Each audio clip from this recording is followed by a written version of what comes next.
안녕하세요.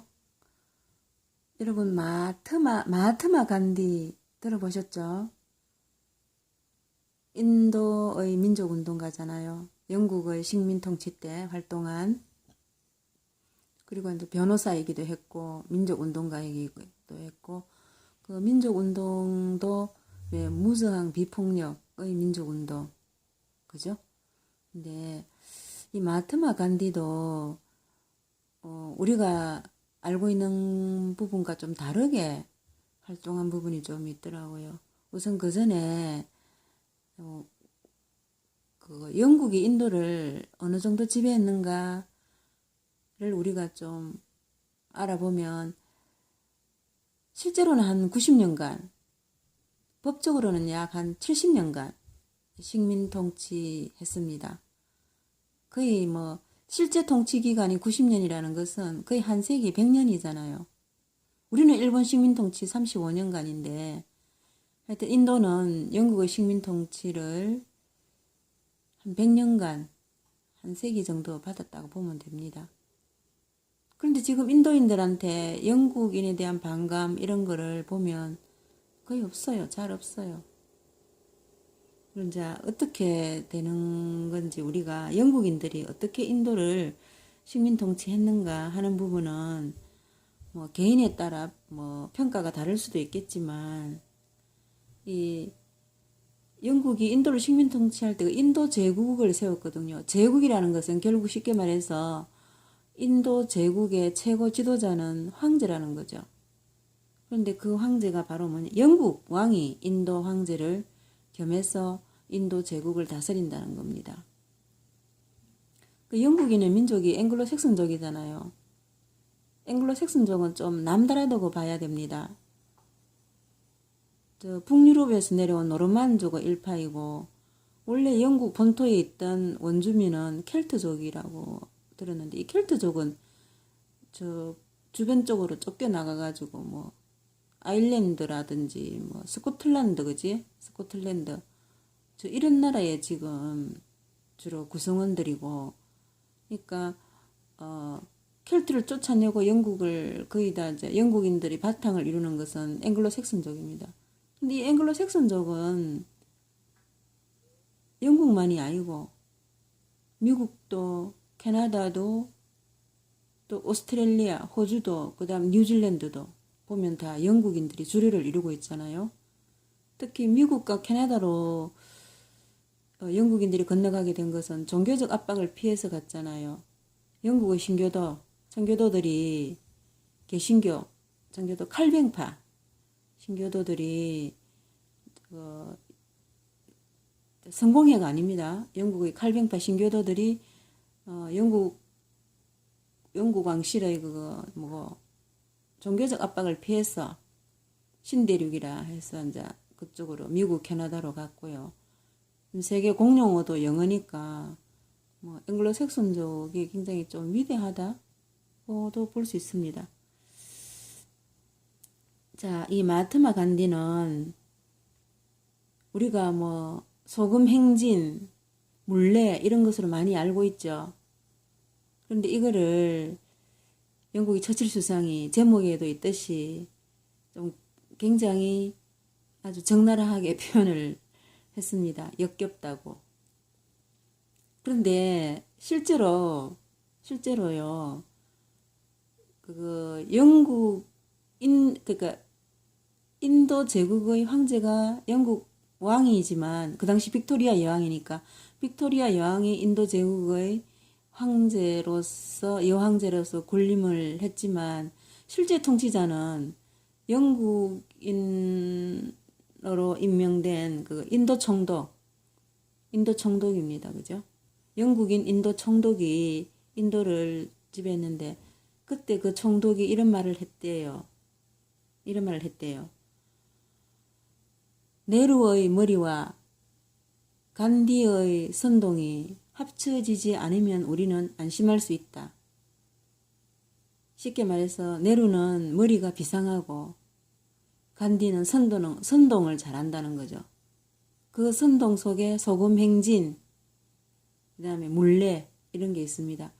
그 간디의 소금 행진은 영국이 인도인들한테 그 염세를 받으려고 하니까 거기에 저항해서 한 거지만 실제로 그 소금 행진에서 큰 성과는 못 거뒀어요.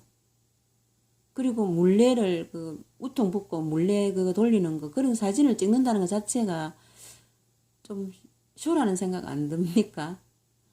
저는 물론 예전에는 그런 생각을 안 해봤는데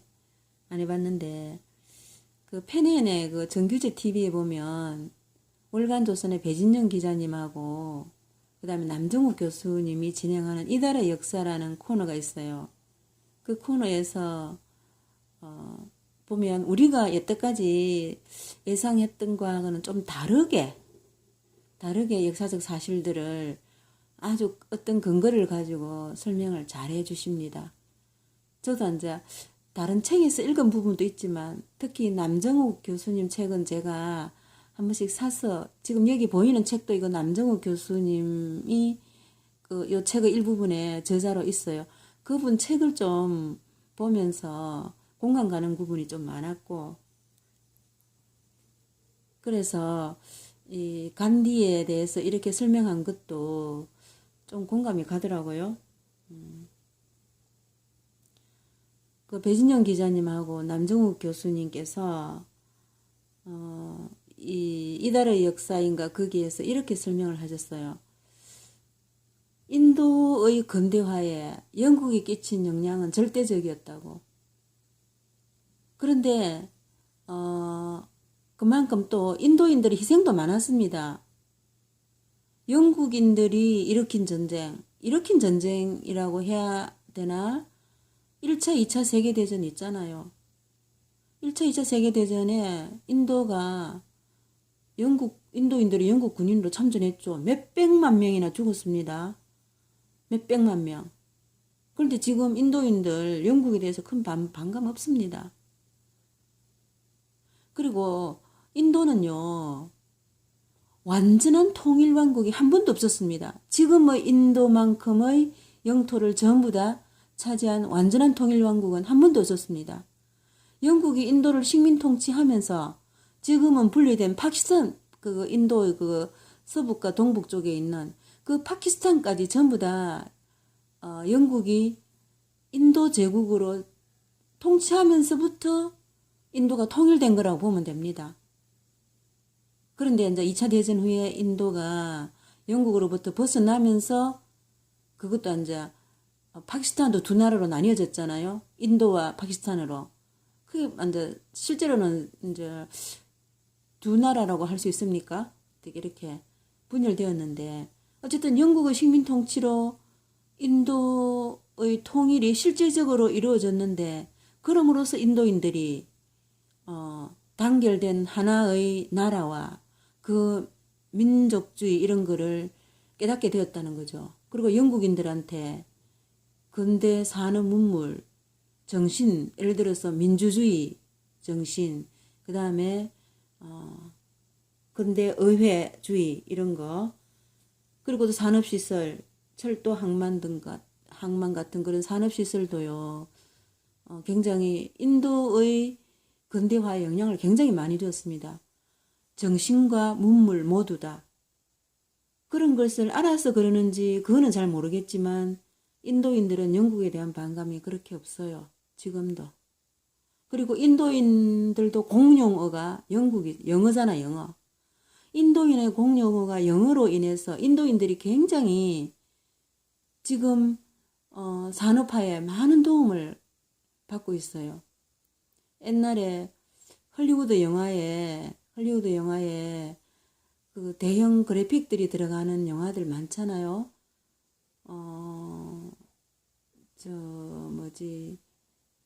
하여튼 아주 왜 거대한 큰 규모의 영화들 보면 그 그래픽들이 대부분 보면 인도에서 만든다고 하더라고요. 그렇게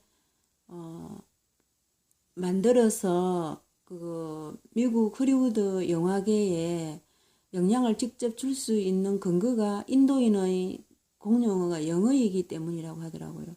그러니까 인도인들은 영국의 식민 통치로 이런 것도 많겠지만 얻은 게 더 많다고 봐야 되는 거죠. 그렇기 때문에 지금 영국인에 대한 반감이 크게 없다고 봐야 되겠죠. 그런데 우리도 일본의 식민 통치가 물론 식민 통치의 그 나라를 뺏기는 거 이런 걸 절대로 우리가 앞으로는 겪지 않기 위해서 있어서는 안 되겠지만 우리가 일본을 이길 수 있는 방법을 일본의 식민 통치에서 우리가 찾아야 되는데 자꾸 일본에 대한 반감만 조장하고 일본인에 대해서는 무조건 정오심을 조장하는 이런 분위기나 교육은 우리가 지양되어야 되지 않을까 이런 생각이 듭니다. 왜냐하면 제가 학창시절 배울 때도 굉장히 일본 하면 때려 죽여야 할 놈 이런 식으로 우리가 배웠기 때문에 그죠? 너무 반일 프레임을 강조하고 너무 친일 뭐 매국노 이런 말을 너무 쉽게 쓰는 거 우리가 조금 고쳐야 될 점이 아니겠나 하는 생각이 듭니다. 물론 친일한 사람들 우리가 못 찾은 사람 있으면 찾아가지고 그 사람을 평가하는 거는 절대 나쁜 일이라 생각 안 하지만 어쨌든 우리가 앞으로 미래 21세기 뭐 22세기 이런 사회로 나아가기 위해서는 더군다나 우리나라 혼자서 어떻게 공존이 되는 우리나라 혼자 독불장군으로 살아갈 수 있는 시대는 이미 옛날부터 지났고요. 그죠? 글로벌 시대는 다 알고 계시니까. 저는 제가 부족하지만 좀 그런 생각을 가지고 있습니다. 자꾸 바뀌더라고요. 생각이. 그죠? 학창시절 배울 때는 우리가 모르고 배웠지만, 이제 우리가 조금 어른이 되고, 또 뭔가 자꾸 경험을 통해 가지고 달라져야 되는 거는 당연한데, 이 달라지는 게 나쁘다고 하면 안 되잖아요. 이상입니다. 너무 딱딱해서 어떡하죠? 또 걱정이다. 감사합니다. 시청해 주신 분들 감사합니다.